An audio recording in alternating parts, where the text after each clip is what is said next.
Hello दोस्तों, welcome to growing knowledge. आज की इस वीडियो में हम डिस्कस करेंगे प्रोडक्शन इंजीनियरिंग के 25 मल्टीपल जो है इस क्वेश्चंस को, जो कि आर.एस. खुरमी की बुक मैकेनिकल इंजीनियरिंग से लिया गया है। 323 इससे पहले के क्वेश्चंस और अदर वीडियोज में हम लोग कवर कर चुके हैं। चाहे तो आप हमारे चैनल के प्लेलिस्ट में प्रोडक्शन इंजीनियरिंग में जाइए, वहाँ पर आपको उन वीडियोज़ को देख सकेंगे। तो चलिए, पहला क्वेश्चन है, which of the following statement is correct regarding grinding of high carbon steel. देखिए, हाई कार्बन स्टील की जब भी हम ग्राइंडिंग करते हैं तो किन चीज़ों का यानी क्या क्या चीज़ें होती हैं हाई स्पीड यानी हाई कार्बन स्टील की जब ग्राइंडिंग करते हैं, तो आपको बताना है इसमें से कौन से स्टेटमेंट सही है।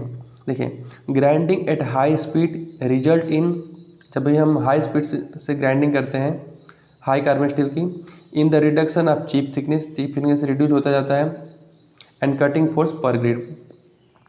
बिल्कुल सही है। एल्युमिनियम ऑक्साइड व्हील ही ज़्यादातर एम्प्लॉय किया जाता है, यानी एल्युमिनियम ऑक्साइड वाले व्हील्स को ज़्यादा प्रेफर किया जाता है। नेक्स्ट है, grinding wheel has to be of open structure. जो हमारा ग्राइंडिंग व्हील रहेगा वो ओपन स्ट्रक्चर वाला रहता है, यानी जो स्पेसिफिकेशन में आप देखेंगे ओपन स्ट्रक्चर क्लोज स्ट्रक्चर होता है ना, तो ओपन स्ट्रक्चर वाला ग्राइंडिंग व्हील लेते हैं, यानी ऑल ऑफ दीज वाला ऑप्शन सही हुआ। नेक्स्ट क्वेश्चन है, A grinding wheel become glazed.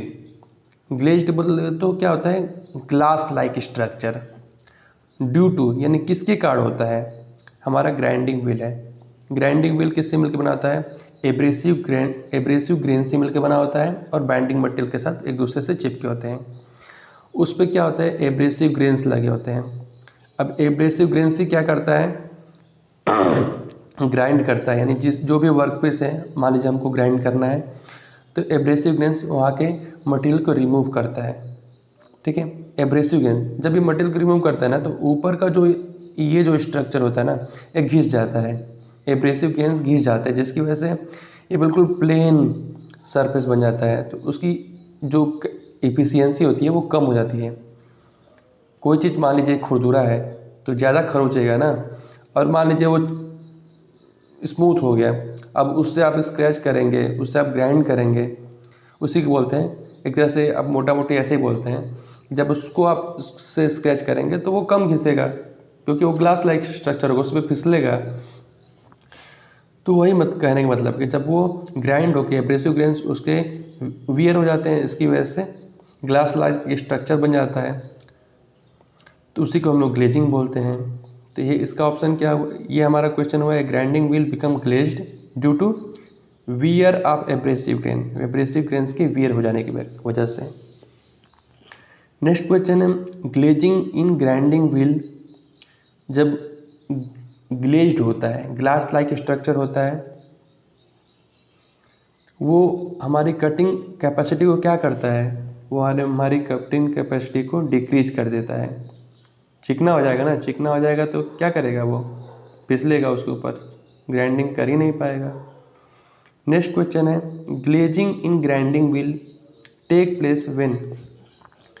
Glazing in grinding wheel take place when wheel, glazing कब होता है, जब wheel is too hard and wheel revolve at very high speed. बहुत ज़्यादा बहुत तेज़ी से जब रोटेशन हो रहा, हमने हाई स्पीड से रोटेशन हो रहा और हमारा जो ग्राइंडिंग व्हील रहेगा बहुत हार्ड रहेगा, तब ग्लेजिंग यानी उसके एब्रेसिव खिंच जाते हैं। Glazing in grinding wheel can be decreased by, wheels में ग्लेजिंग ना आने पाए उसके लिए हम लोग क्या करते हैं, कैसे हम उसको रिड्यूस कर सकते हैं, डिक्रीज कर सकते हैं। देखिए, उसके लिए हम लोग सॉफ्टर व्हील्स का इस्तेमाल करते हैं, यूजिंग है सॉफ्टर व्हील्स, और या फिर हम लोग उसके स्पीड को कम कर देंगे। नेक्स्ट क्वेश्चन है, the process of improving the cutting action of the grinding wheel is called. The process of improving the cutting action, cutting action को इम्प्रूव करने के लिए हम लोग क्या करते हैं, ग्राइंडिंग व्हील में क्या करते हैं हम लोग,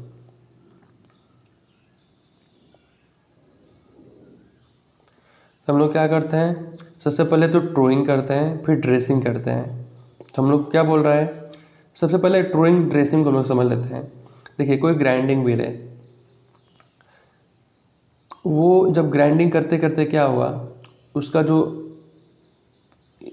मान लीजिए ये ग्राइंडिंग व्हील है, उसका जो शेप है ना वो ख़राब हो जाता है। मान लीजिए ये गोल होना चाहिए लेकिन यहाँ पे ये अंदर दब गया है, तो जो इसके ज्योमेट्रिकल पोर्शन को सही करने के लिए हम लोग क्या करते हैं, एक सिंगल पॉइंट टूल लेते हैं, ठीक है, सिंगल पॉइंट टूल लेते हैं, उससे इसकी ग्राइंडिंग करवाते हैं। तो वो क्या होगा, जब जो इसका दबा हुआ पार्ट रहेगा वो ग्राइंडिंग करके, उभरा हुआ जो पार्ट रहेगा वो ग्राइंडिंग करके इसको स्मूथ बना देता है, यानी इसकी ज्योमेट्री को सही करता है। मान लीजिए कि ये हमारा ग्राइंडिंग व्हील है और यहाँ पे ऐसे निकला हुआ है या फिर यहाँ पे ऐसे निकला हुआ है, जब इसको ग्राइंडिंग करेंगे तो ये हमारा बिल्कुल ग्लूल हो जाएगा, यानी जो उभरे हुए पार्ट को वो दबा देता है। तो उसे कहते हैं हम लोग ट्रूइंग। उसके बाद क्या करते हैं, ये तो हमारा गोल हो गया।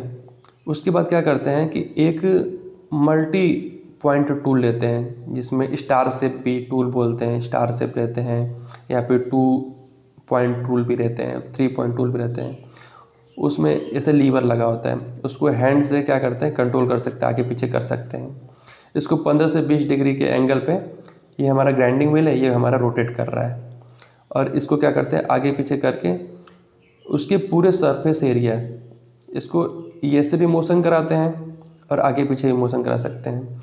इसके पूरे पोर्शन में क्या करते हैं, जो हमारा ग्रिट रहेगा, ग्राइंडिंग एब्रेसिव रहेगा, एब्रेसिव को बाहर निकालने के लिए, ताकि उसकी कैपेसिटी, उसकी वर्किंग कैपेसिटी, उसकी इफ़िशियंसी बढ़ाने के लिए हम लोग ड्रेसिंग करते हैं, यानी एब्रेसिव ग्रेन्स बाहर निकल जाए, ताकि वो किसी वर्कपीस की ग्राइंडिंग आसानी से कर सके, मटेरियल को आसानी से रिमूव कर सके। तो उसके लिए हम लोग ड्रेसिंग करते हैं। तो ट्रूइंग मैंने क्या बताया, ज्योमेट्रिकल शेप को सही करने के लिए ट्रूइंग करते हैं, यानी हमारा कोई शेप, हमारा कोई इधर ऐसे वैसे हो गया है तो इसको सही करने के लिए हम लोग ट्रूइंग करते हैं, और उसकी इफ़िशियंसी बढ़ाने के लिए, यानी एब्रेसिव ग्रेन्स बाहर निकले रहे, शेप भी अच्छा रहे, एब्रेसिव ग्रेन्स बाहर निकले रहे, ताकि हमारे वर्कपीस की ग्राइंडिंग ईजी तरीके से हो सके, इफ़िशियंसी बढ़ सके, उसके लिए हम लोग ड्रेसिंग करते हैं। ठीक है, ये सब समझ में आ गया। तो हम लोग क्वेश्चन पे आते हैं। The process of improving the cutting action of the grinding wheel. तो कटिंग एक्शन बढ़ाना है, इम्प्रूव करना है, तो हम लोग ड्रेसिंग करते हैं।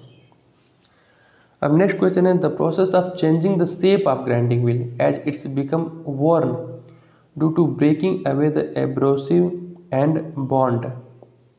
तो क्या बोल रहा है, the process of changing the shape, जब ग्राइंडिंग व्हील का जब शेप चेंज करते हैं तो वो हम लोग क्यों करते हैं, ट्रूइंग। उसको हम लोग क्या बोलते हैं, तो उसको हम लोग बोलते हैं ट्रूइंग। नेक्स्ट क्वेश्चन देखते हैं, the dressing and truing of grinding wheel are done with the same tool but not for the same purpose. देखिए, ड्रेसिंग और ट्रूइंग मैंने क्या बताया था, जब हम लोग ट्रूइंग करते हैं तो सिंगल पॉइंट टूल का इस्तेमाल करते हैं, और इसका काम होता है ज्योमेट्रिकल शेप को सही करना, ठीक है। और हमारा जो ड्रेसिंग होता है, वो ड्रेसिंग को हम लोग क्या करते हैं, एक multi point tool, star shape tool का इस्तेमाल करके इसके एब्रेसिव्स को बाहर निकालते हैं, ताकि इसकी इफ़िशियंसी बढ़ सके। तो दोनों अलग अलग इसका टूल इस्तेमाल किया जा रहा है, दोनों का तरीका अलग है, तो ये हमारा ऑप्शन गलत हुआ। आपका इसके में आंसर देंगे ना तो एग्री दिखाएगा, बट ये सही नहीं है, ये डिसएग्री होगा। नेक्स्ट क्वेश्चन है, the crack in grinding wheel is developed due to. Grinding wheel में क्रैक कब डेवलप होता है, कब डेवलप होगा ग्राइंडिंग व्हील में, जब हाई स्पीड ऑफ व्हील, बहुत ज़्यादा स्पीड हाइट रहेगा तो क्रैक होने के चांसेस होते हैं।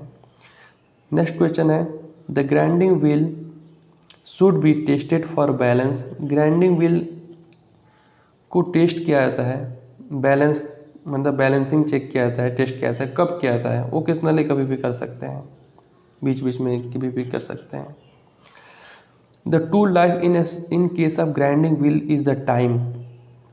किसी ग्राइंडिंग व्हील की टूल लाइफ कितनी होती है, यानी जब भी हम उसका ड्रेसिंग करते हैं 2 सक्सेसिव व्हील्स के बीच का जो टाइम होता है उसी को हम लोग टूल लाइफ कहते हैं।